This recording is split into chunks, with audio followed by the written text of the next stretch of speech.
안녕하세요. 이만희 목사입니다. 오늘부터는 누가복음을 가지고 여러분을 찾아뵈었습니다. 제가 신약의 시대에 대한 시대 구분을 복음서 처음부터 말씀을 안 드렸는데, 오늘 누가복음을 하면서는 간략하게 이 신약 시대, 특히 복음서가 쓰여지기까지의 시간들에 대해서 간략하게 한번 살펴보도록 하겠습니다. 이 연도에 대해서는 아마 연출가께서 자막 처리를 다 해주실 겁니다. 한 가지 말씀드릴 것은, 신약 시대에 대한 그 정확한 연도는 우리가 거의 객관적인 자료를 통해서 확인할 수가 없습니다. 다만 성경 자체의 내용을 가지고 그 내용을 다른 성경 외적인 자료와 비추어서 우리가 추측을 할 뿐입니다. 자, 예수님의 탄생을 주전 약 6년경으로 봅니다. 그건 한번 말씀드렸죠. 헤롯 대왕이 주전 4년에 죽었습니다. 근데 마태복음을 통해서는 바로 헤롯 사망 이전에 예수님이 태어난 것이 분명하기 때문에 주전 6년에서 4년경으로 봅니다. 그리고 이때 태어나신 예수님은 30 전후한 나이에 공생애를 시작하셨고, 이 예수님의 30이라는 이 나이도 누가가 밝히는데 정확히 확인이 안 됩니다. 그리고 주후 30년경에 돌아가셨고 부활하셨습니다. 부활하시고 승천하신 40일 만에 승천하셨고, 또 그로부터 40일 후에 오순절에 성령 강림 사건을 제자 공동체가 경험하면서 교회가 탄생했습니다. 그러니까 이것도 어렴풋이 30년, 주후 30년 전후에 일어난 일이죠. 그리고 우리가 이제 신약에서 중요한 인물이죠. 바울의 회심, 다마스쿠스로 가는 도상에서 부활하신 예수님을 만나고 회심하는 사건을 35년경, 그러니까 초대교회가 탄생하고 나서 그 박해를 하다가 35년경에 바울이 회심을 씁니다. 다 경입니다. 정확한 연대는 우리가 확정할 수는 없습니다. 그리고 나서 10년 후에 주후 47년경에 바울이 전도여행, 선교여행을 떠나죠.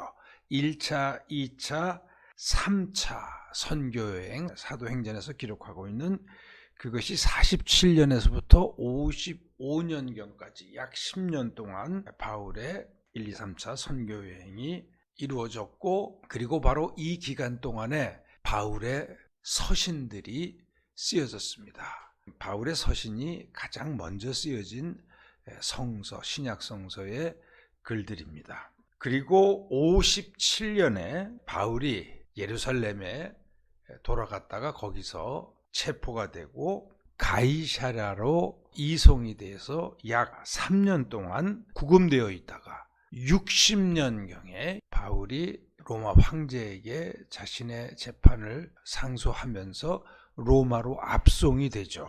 그리고 누가가 쓴 사도행전에서의 바울에 대한 기록은 로마에 도착하는 거, 그리고 그곳에서 유대교 지도자들을 만나는 그런 것으로 이제 사도행전이 끝납니다.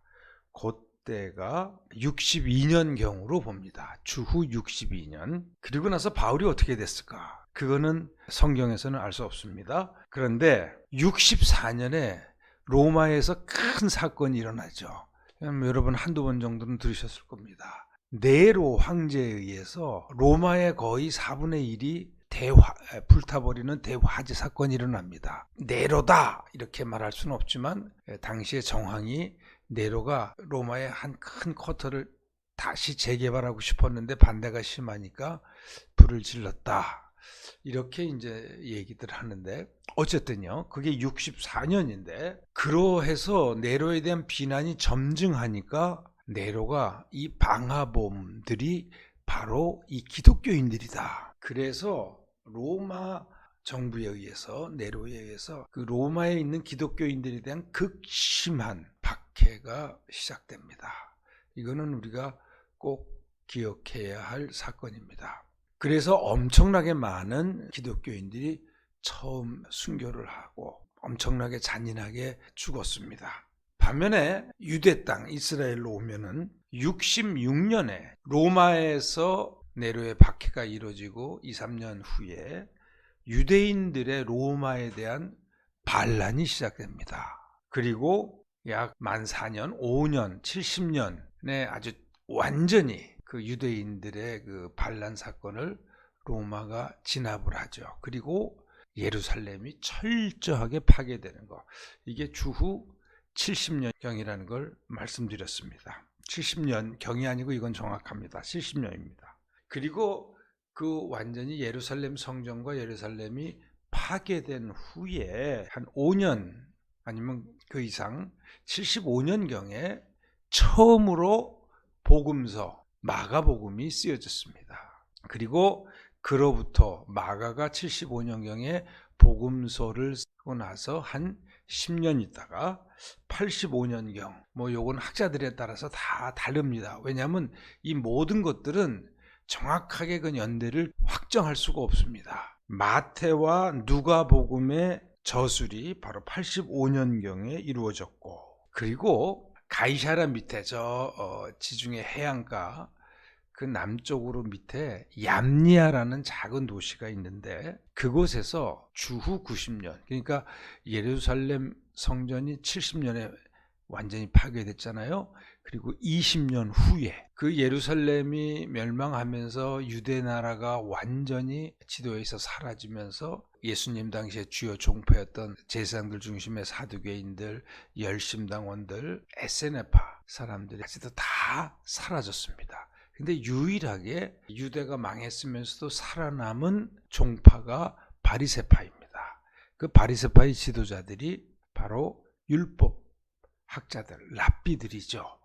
근데 여기에 대해서는 이들이 살아남게 된 일화가 있는데 그거는 이 시간에 다 말씀드릴 수 없고, 하여튼 90년경에 그래서 세계에 흩어져 있는 랍비들이 얌니아에 모여서 중요한 회의를 합니다. 그래서 구약성경을 얘기할 때 이곳에서 27권의 구약성경이 확정됐다는 거를 말씀드렸죠. 근데 여기서 아주 중요한 또 결의가 이루어집니다. 그건 뭐냐면 예수를 믿는 기독교를 정식으로 유대교가 이단으로 정죄합니다. 그리고 나서 누구든지 이 가족이라 할지라도 이 기독교인들과 접촉을 하고 만나고 상거래를 하고 관계를 가지는 사람들은 다 회당에서, 즉 유대교에서 추방한다. 그러면서 유대교와 기독교가 완전히 등을 돌리고 갈라지게 됩니다. 이러한 것을 배경으로 극심한 유대교의 기독교 배척을 배경으로 해서 95년경에 요한복음이 저술되었습니다.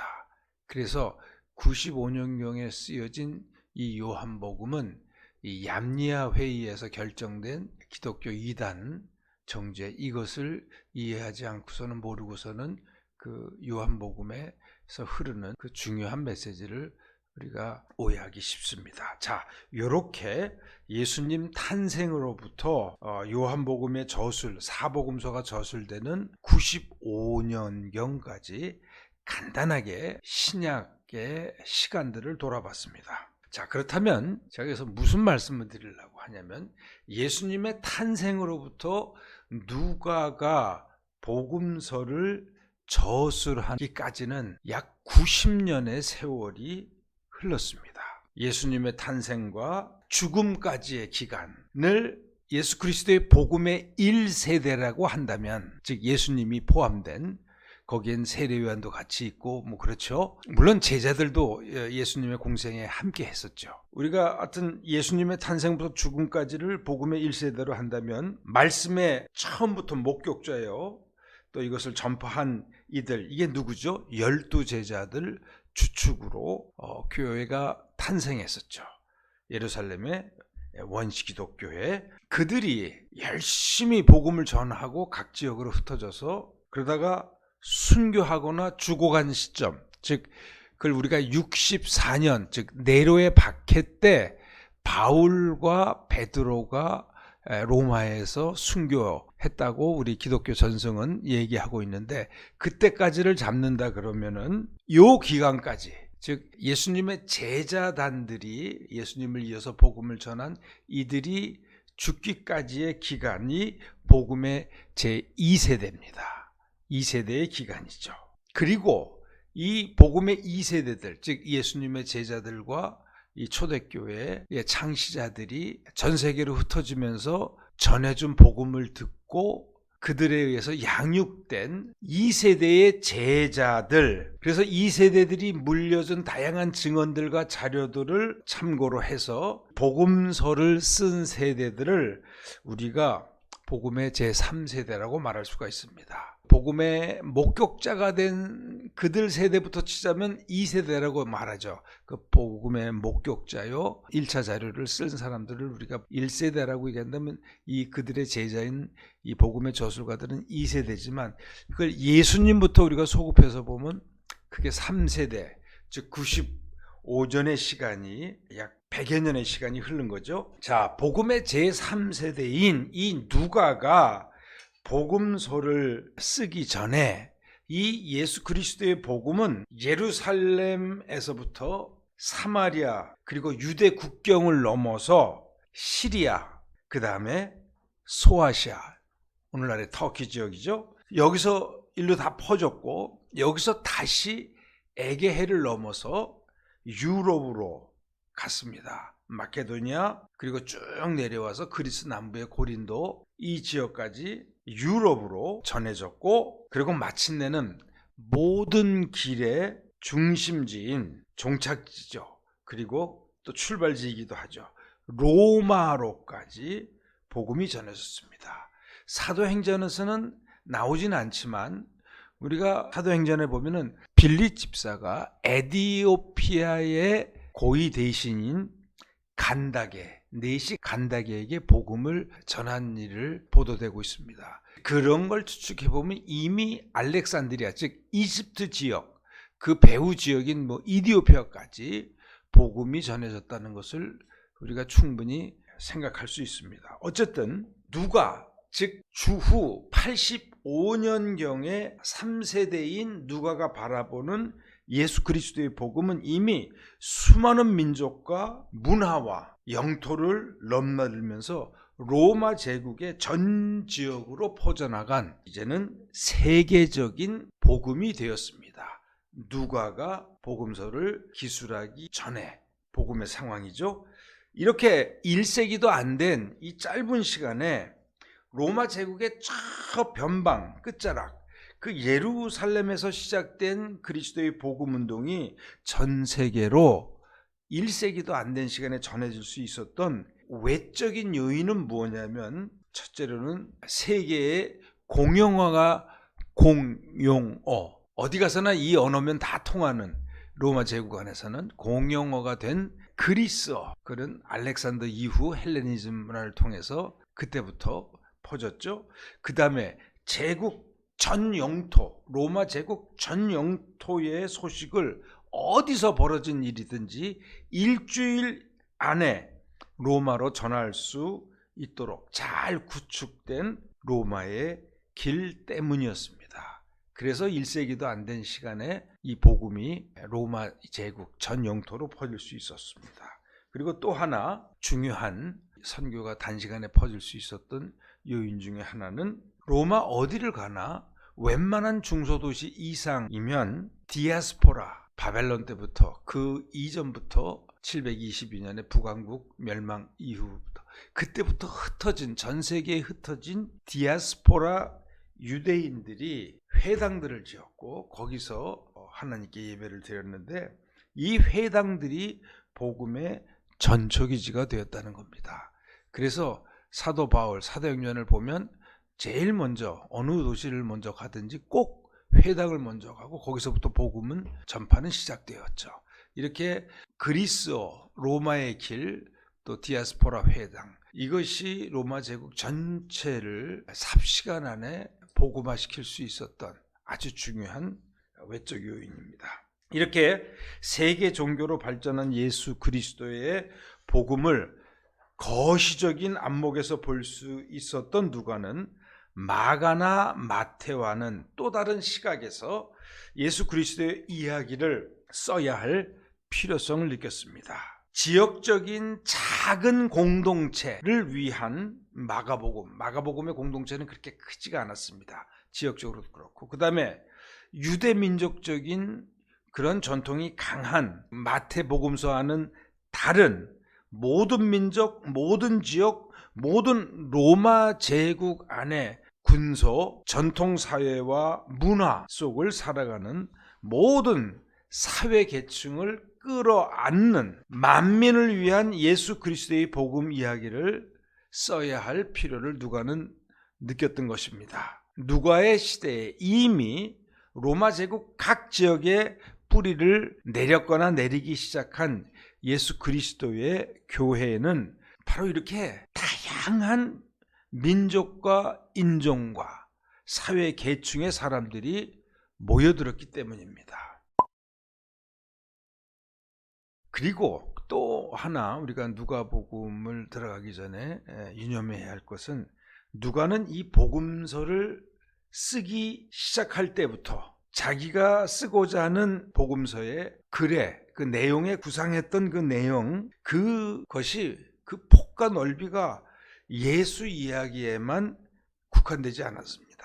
예수님의 삶 이후에, 즉 공생애, 죽음과 삶, 부활, 승천까지를 다른 누가복음에 이어서 이 제자들과 교회들을 통해서 전 세계로 퍼져나간, 그리고 결국엔 세계의 심장 로마에까지 다다른 예수의 이 복음 전파의 과정들까지 기술할 의도를 가지고 누가복음 처음에 쓰기 전부터 그런 구상을 가지고 있었습니다. 무슨 말씀입니까? 사도행전까지를 쓸 목적을 이미 가지고 누가는 복음서를 쓰기 시작했다는 것입니다. 따라서 누가복음의 예수 이야기는 사도행전을 염두에 둔 글입니다.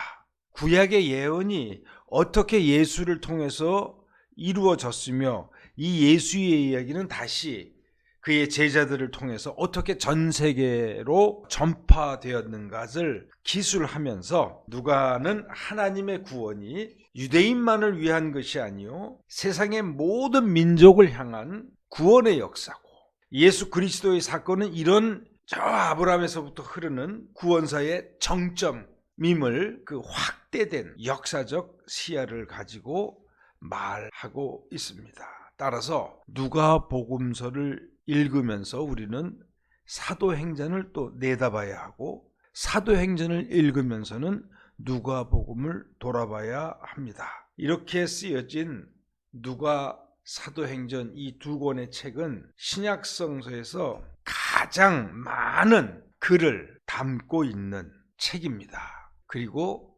바로 누가는 신약성서에서 가장 많은 글을 남긴 작가로 우리에게 남아 있습니다. 혹자는 이렇게 얘기합니다. 원래 누가는 누가복음, 예수님의 이야기와 교회의 이야기를 계속해서 쓰고자 했는데, 이 최고급 양피지로 두루마리를 만들어서 쓴다고 해도 누가복음을 담을 수 있는 분량이 맥시멈 분량이라고 합니다. 즉 한 권의 책에 두 행전까지를 다 담을 수가 없어서 이렇게 나누어서 두 권의 책으로 썼지만, 이 두 권은 한 권으로 계속해서 봐야 한다. 이것이 요즘에 누가복음과 사도행전을 연구하는 학자들의 주된 견해입니다. 오늘은 여기까지 하고 다음 주에 다시 뵙도록 하겠습니다. 감사합니다.